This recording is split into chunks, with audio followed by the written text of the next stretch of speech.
The two most likely largest inventions of our generation are the internet and the mobile phone. They've changed the world. However, largely to our surprise, they also turned out to be the perfect tools for the surveillance state. It turned out that the capability to collect data, information, and connections about basically any of us and all of us is exactly what we've been hearing throughout the summer through revelations and leaks about Western intelligence agencies, mostly US intelligence agencies, watching over the rest of the world. We've heard about these starting the revelations from June 6th. Edward Snowden started leaking information, top secret classified information, from the US intelligence agencies. And we started learning about things like PRISM and X-Keyscore and others. And these are examples of the kinds of programs US intelligence agencies are running right now against the whole rest of the world. And if we look back about the forecasts on surveillance by George Orwell, well, it turns out that George Orwell was an optimist. We are right now seeing much larger scale of tracking of individual citizens than he could have ever imagined. Then this here is the infamous NSA data center in Utah. Due to be opened very soon, it will be both a supercomputing center and a data storage center. You could basically imagine it as a large hall filled with hard drives storing data they are collecting. And it's a pretty big building. How big? Well, I can give you the numbers. 140,000 square meters, but that doesn't really tell you very much. Maybe it's better to imagine it as a comparison. You think about the largest IKEA store you've ever been. This is 5 times larger. How many hard drives can you fit in an IKEA store, right? It's pretty big. We estimate that just the electricity bill for running this data center is going to be in the tens of millions of dollars a year. And this kind of wholesale surveillance means that they can collect our data and keep it basically forever. Keep it for extended periods of time. Keep it for years. Keep it for decades. And this opens up completely new kinds of risks to us all. And what this is that it is wholesale blanket surveillance on everyone. Well, not exactly everyone, because the US intelligence only has a legal right to monitor foreigners. They can monitor foreigners when foreigners' data connections end up in the United States or pass through the United States. And monitoring foreigners doesn't sound too bad until you realize that I'm a foreigner and you're a foreigner. In fact, 96% of the planet are foreigners. Right? So it is wholesale blanket surveillance of all of us who use telecommunications and the internet. But don't get me wrong, there are actually types of surveillance that are okay. I love freedom, but even I agree that some surveillance is fine. If the law enforcement is trying to find a murderer, or they're trying to catch a drug lord, or trying to prevent a school shooting, and they have leads and they have suspects, then it's perfectly fine for them to tap the suspect's phone and to intercept his internet communications. I'm not arguing that at all. But that's not what programs like PRISM are about. They are not about doing surveillance on people that they have reason to suspect of some wrongdoings. They're about doing surveillance on people they know are innocent. So the 4 main arguments supporting surveillance like this. Well, the first of all is that whenever you start discussing about these revelations, there will be naysayers trying to minimize the importance of these revelations, saying that, we knew all this already. We knew it was happening. There's nothing new here. And that's not true. Don't let anybody tell you that we knew this already, because we did not know this already. our worst fears might have been something like this. But we didn't know this was happening. Now we know for a fact it's happening. We didn't know about this. We didn't know about PRISM. We didn't know about X-keyscore. We didn't know about Cybertrans. We didn't know about Double Arrow. We did not know about Skyrider. All these different programs run by US intelligence agencies. But now we do. And we did not know that US intelligence agencies goes to extremes such as infiltrating standardization bodies to sabotage encryption algorithms on purpose. And what that means is that you take something which is secure, an encryption algorithm which is so secure that if you use that algorithm to encrypt one file, nobody can decrypt that file. Even if they take every single computer on the planet just to decrypt that one file, it's going to take millions of years. So that's basically perfectly safe, uncrackable. You take something which is that good and then you weaken it on purpose, making all of us less secure as an end result. A real-world equivalent would be that intelligence agencies would force some secret PIN code into every single house alarm so they could get into every single house because, bad people might have house alarms. But it will also make all of us less secure as an end result. Backdooring encryption algorithms just boggles the mind. But of course, these intelligence agencies are doing their job. This is what they have been told to do. Do signals intelligence. Monitor telecommunications. Monitor internet traffic.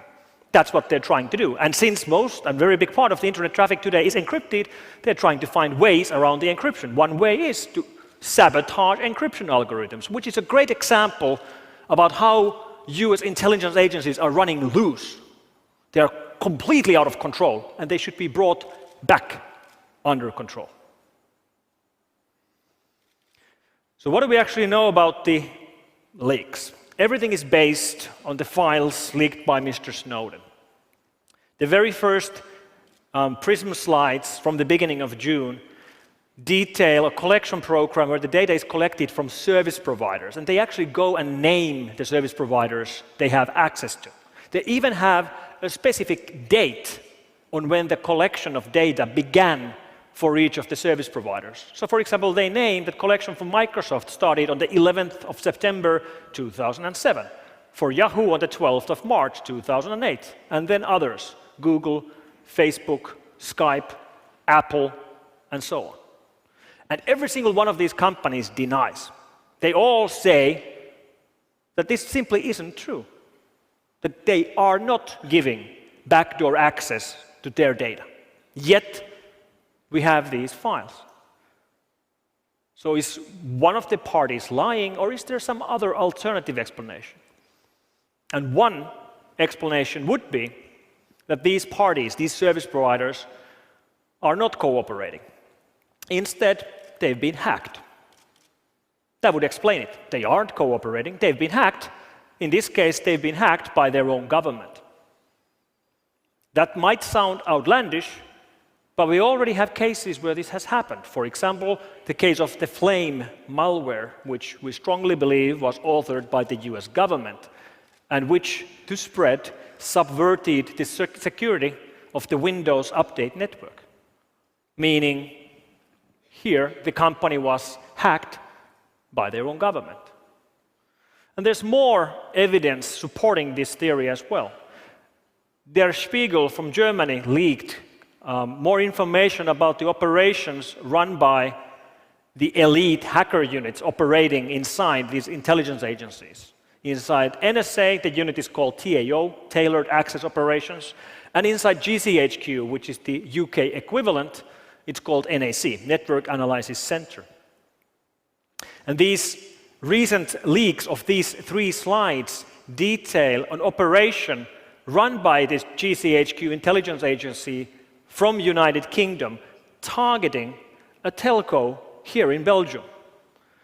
And what this really means is that an EU country's intelligence agency is breaching the security of a telco of a fellow EU country on purpose. And they discuss it in their slides completely casually. Business as usual. Here's the primary target, here's the secondary target, here's the teaming. They probably have a team building on Thursday evening in a pub. They even use cheesy PowerPoint clip art like, success when they gain access to services like this. What the hell? Then there's the argument that, okay, yes, this might be going on, but then again, other countries are doing it as well. All countries spy. And maybe that's true. Many countries spy, not all of them. But let's take an example. Let's take, for example, Sweden. I'm picking Sweden because Sweden has a little bit similar law to the United States. When your data traffic goes through Sweden, their intelligence agency has a legal right by the law to intercept that traffic. All right, how many Swedish decision makers and politicians and business leaders use every day US-based services, like, run Windows or OS X, or use Facebook or LinkedIn, or store their data in clouds like iCloud or SkyDrive or Dropbox, or maybe use online services like Amazon Web Services or Salesforce? And the answer is every single Swedish business leader does that every single day. And then we turn it around. How many American leaders use Swedish webmails and cloud services? And the answer is 0.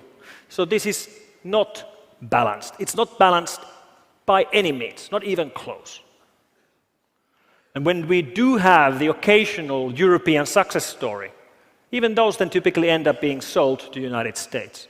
Like Skype used to be secure. It used to be end-to-end encrypted. Then it was sold to the United States. Today, it no longer is secure. So once again, we take something which is secure and then we make it less secure on purpose, making all of us less secure as an outcome. And then the argument that the United States is only fighting terrorists. It's the war on terror. You shouldn't worry about it. Well, it's not the war on terror. Yes, part of it is war on terror. And yes, there are terrorists, and they do kill and maim, and we should fight them. But we know through these leaks that they've used the same techniques to listen to phone calls of European leaders, to tap the email of presidents of Mexico and Brazil, to read email traffic inside United Nations headquarters and EU Parliament. And I don't think they're trying to find terrorists from inside EU Parliament. Right? It's not the war on terror. Part of it might be. And there are terrorists. But are we really thinking about terrorists as such an existential threat that we're willing to do anything at all to fight them?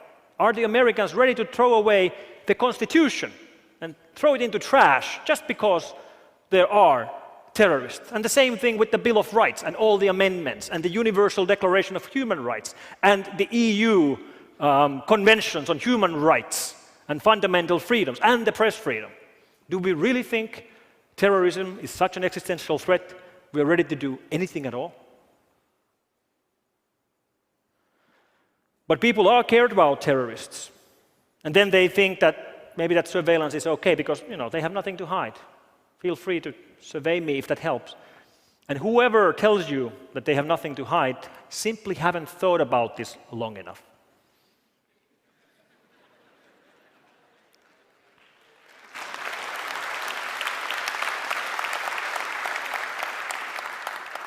Because we have this thing called privacy. And if you really think that you have nothing to hide, please make sure that's the first thing you tell me, because then I know that I should not trust you with any secrets, because obviously you can't keep a secret. But people are brutally honest with the internet. And when these leaks started, many people were asking me about this. And I have nothing to hide. I'm not doing anything bad or anything illegal. Yet, I have nothing that I would in particular like to share with an intelligence agency, especially a foreign intelligence agency. And if we indeed need a big brother, I would much rather have a domestic big brother than a foreign big brother. And when the leaks started, the very first thing I tweeted about this was a comment about how, when you've been using search engines, you've been potentially leaking all that to US intelligence. And 2 minutes later, I got a reply by somebody called Kimberly from the United States challenging me. Like, why am I worried about this? Like, what am I sending to worry about this? Am I sending naked pictures or something? And my answer to Kimberly was that what I'm sending is none of your business. And it should be none of your government's business either.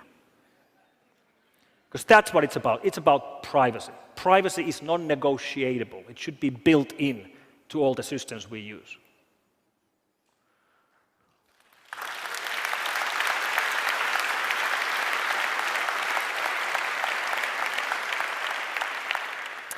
And one thing we should all understand is that we are brutally honest with search engines.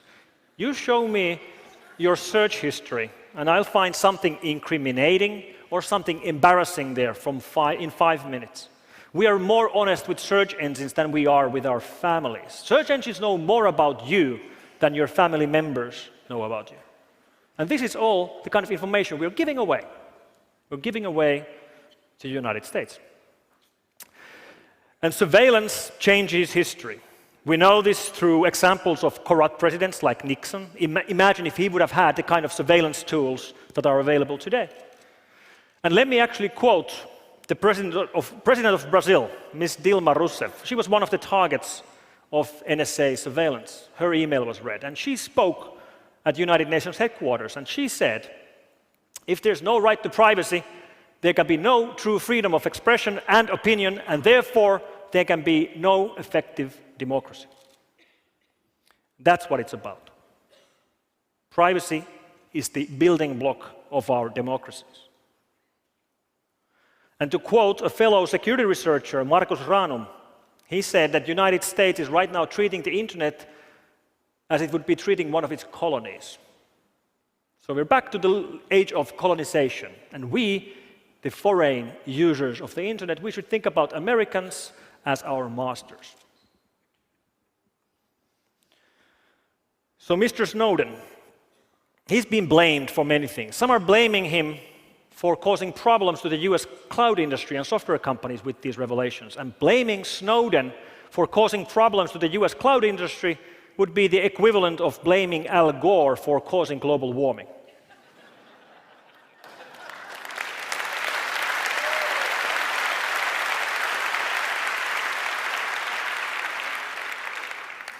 So, what is there to be done? Should we worry? No, we shouldn't worry. We should be angry, because this is wrong, and it's rude, and it should not be done. But that's not going to really change the situation. What's going to change the situation for the rest of the world is to try to steer away from systems built in the United States. And that's much easier said than done. How do you do that? A single country, any single country in Europe cannot replace and build replacements for the US-made operating systems and cloud services. But maybe you don't have to do it alone. Maybe you can do it together with other countries. And the solution is open source. By building together open, free, secure systems, we can go around such surveillance. And then one country doesn't have to solve the problem by itself. It only has to solve one little problem. And to quote a fellow security researcher, Haron Mer, one country only has to make a small wave. But those small waves together become a tide. And the tide will lift all the boats up at the same time. And the tide we will build with secure, free, open source systems will become the tide that will lift all of us up and above the surveillance state. Thank you very much.